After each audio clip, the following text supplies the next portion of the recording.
함께 선교적 삶을 살아가는 주님의 가족 여러분, 이 여름 말씀 속에서 새로운 힘을 얻는 시간 되십시오. 안녕하세요, 성도 여러분. 6월 12일 목요일 말씀 묵상 시작하도록 하겠습니다. 오늘 묵상할 말씀은 시편 73편입니다.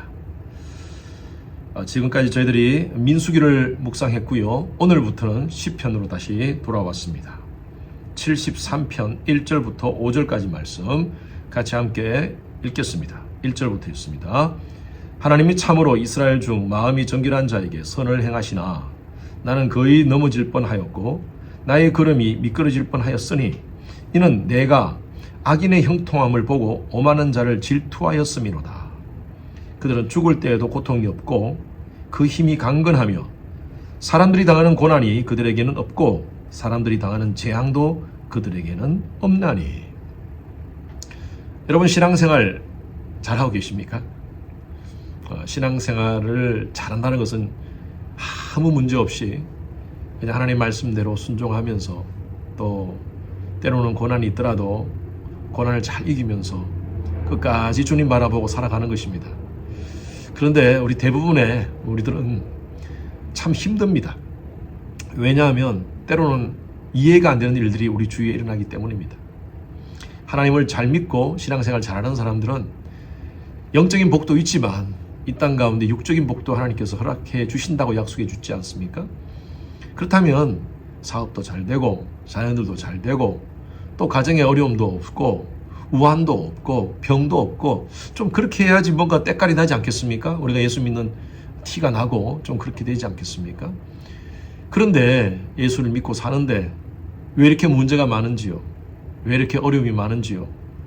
한번 터진 문제는 풀어질 기미가 전혀 보이지 않고 관계 속에서 또 직장과 비즈니스 현장 속에서 여러 가지 많은 상황들을 저들이 겪을 때 그때 이런 생각을 해봅니다. 정말 하나님은 선하신 분인가? 정말 하나님은 공의로우신 분인가? 이것을 신학적인 용어로 신정론, theodice라고 합니다. theo라는 것은 God이라는 것이죠. 디키라는 것은 정의입니다. 정말 하나님은 정의로운 분이신가? 때로는 이것 때문에 우리가 고민할 때가 많고 또 신앙적 딜레마에 빠질 때가 많습니다.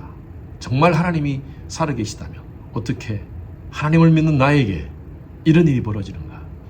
저는 개인적으로 이 시편 73편을 참 좋아합니다. 왜냐하면 여기 등장하는 시편 기자가 너무 솔직하기 때문에요.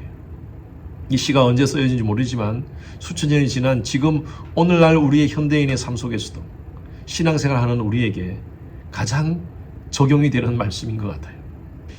오늘 말씀에 보면 아삽의 시라고 시작됩니다. 이 아삽의 시라는 이 표제가 붙어 있는데 이렇게 표제가 붙어 있는 시편이 전체 150편 중에 101편, 101편이 이렇게 표제가 붙어 있습니다.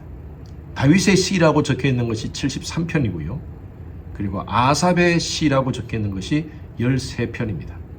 다윗 다음으로 이 아삽이라는 사람이 이 사람의 쓴 시가 가장 시편에 많이 있습니다. 13편이나 됩니다.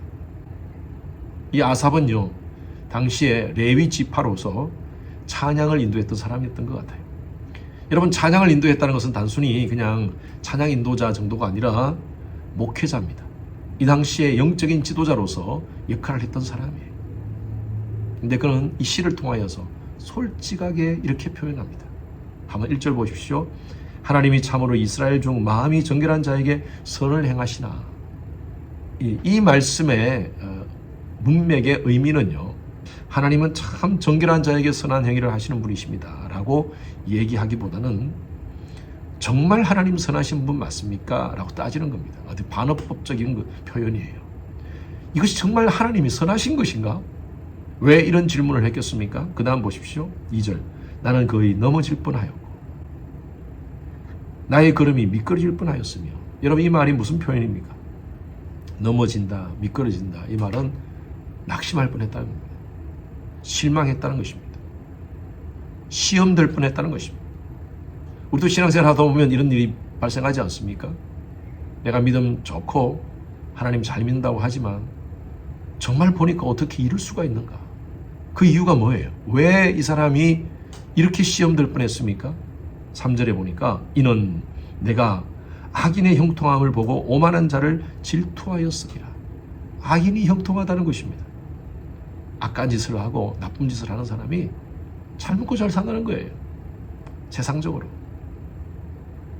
여러분, 우리가 예수를 믿는다는 것은 이 세상의 복을 위한 것은 아닙니다. 그건 분명히 우리가 알고 있어요.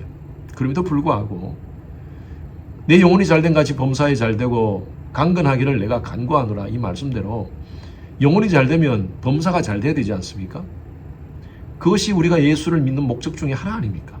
물론 영혼이 잘되는 것은 우리 궁극적인 목적이지만 이 땅에서도 범사가 잘돼야 되지 않겠습니까? 그런데 왜 이렇게 힘듭니까? 어제 한국 뉴스를 보니까 국세청에서 고액 체납자들의 그 집을 들어가서 돈을 징수하는 그 모습을 봤어요. 숨겨놓은 곳에서 현금 따발이 몇 억씩 나오고 등산백에서 금괴가 나오고 대부분의 국민들이 정직하게 세금을 내고 살아가고 있는데 이 사람들은 세금도 내지 않고 떵떵하게 이렇게 살아가는구나. 왜 이런 사람들을 하나님이 벼락도 안 맞게 하는가? 왜 이런 사람들을 하나님이 그냥 내버려 두시는가? 물론 이렇게 징계를 받는 사람도 있지만 교묘하게 숨어서 들키지 않는 사람들도 많을 겁니다. 우리 이런 사람들을 보면서 이런 악한 사람들이 있으면 그때마다 하나님이 그냥 벼락을 쳐서 정신 바짝 차리게 하면 얼마나 좋을까? 정말 하나님이 살아계시다면 그렇게 해야 되지 않겠나? 라고 생각을 합니다. 이뿐만 아니라 우리는요, 신앙생활하면서 여러 가지 많은 이 신정론, 하나님은 정말 공의로우신가에 대한 많은 질문을 해봅니다. 그런데 우리가 한번 이렇게 생각해 봅시다. 세상에는 수많은 악들이 있습니다. 만약에 모든 악에 대해서 하나님이 그때그때 바로 징벌 다 하신다면 하나님의 공의로 말입니다. 저와 여러분들은 괜찮을까요? 우리는 그렇게 세금을 안 내고 고행 체납자도 아니지만 우리 삶 가운데 나도 모르게 짓는 많은 죄악들이 있습니다. 하나님 보시기에는요, 50보 100보입니다. 하나님이 모든 죄를 그때마다 바로 깨닫게 하시고 벼락을 맞게 하시고 하신다면 정말 나는 살아남을 수 있을까요? 이렇게 생각한다면요, 하나님이 참아주시는 것도 은혜인 것 같아요. 우리는 신정론을 생각하면서 하나님의 은혜를 봅니다. 하나님께서 참아주시는 거예요. 그러나 분명한 것은 우리가 내일 말씀에서 묵상하듯이 예수 그리스도를 믿는 자들은 영생을 얻었고 심판에 이르지 아니하나니 사망에서 생명으로 옮긴 자들입니다. 여러분, 돈, 명예, 권력보다 더 중요한 것이 바로 영생입니다. 저와 여러분들은 이 영생의 복을 받은 줄로 믿습니다. 예수 안 믿는 사람들 잘 되는 거 부러워하지 맙시다. 나쁜 짓 하고 사는 거 우리가 부러워하지 맙시다. 그것 때문에 흔들리지 맙시다. 오늘 나에게 주어진 삶 하나님 앞에서 정직하고 바르게 삽시다. 악인의 형통함은 잠깐입니다. 그러나 예수 그리스도를 나의 구세주로 영접하고 영생을 소유한 하나님의 백성들은 영적인 형통함이 있습니다. 우리가 내일 말씀을 통해서 묵상하겠지만 우리의 복은요, 시편 73편 28절에 있는 말씀처럼 여러분, 하나님 가까이 하고 예수 믿고 살아가는 것, 하나님의 자녀로 살아가는 것, 이것이 행복이라오. 정말 예수를 믿으면 이 땅 가운데 고통이 없고 아픔이 없고 가난도 없고 질병도 없다면 사도 바울은 예수를 잘 못 믿은 겁니까? 우리 손정원 목사님은 순교를 하셨는데 그분이 예수를 잘못 믿은 겁니까? 아니잖아요. 여러분, 신앙은요, 십자가 신앙과 부활 신앙이 동전의 양면입니다. 우리가 이 땅 가운데 살면서 영생을 소유한 자라면 이 땅에서 때로는 십자가를 지는 그런 삶도 있습니다.